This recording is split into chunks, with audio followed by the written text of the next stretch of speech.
ranger os dentes à noite, acordar com dores na face, dores no pescoço, dores de cabeça. Alguém se identifica? Hoje eu venho falar um pouco sobre o bruxismo, que é um problema que atinge grande parte da população, principalmente nesse período da pandemia, onde muitas tensões ficaram acumuladas, muitas pessoas com distúrbios do sono.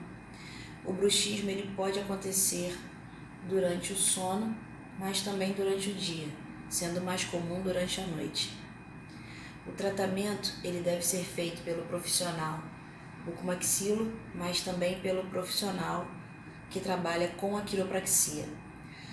Um dos benefícios da quiropraxia para o bruxismo é a liberação da articulação temporomandibular, a liberação da ATM, melhora na mastigação, alívio das dores de cabeça, melhora em toda a tensão da musculatura cervical, dependendo do grau do bruxismo.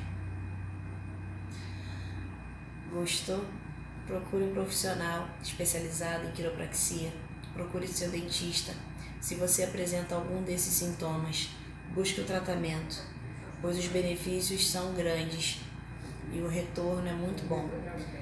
Hoje no consultório eu tenho muita procura de pessoas com esse problema.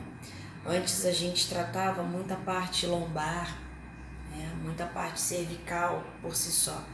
Hoje o bruxismo ele está sendo responsável por muitas dores de cabeça, por muita falta de mobilidade cervical, por desvios posturais. A pessoa já acorda com dores e ela busca posturas de compensação para um alívio.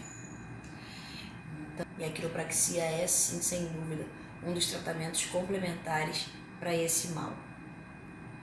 Gostou?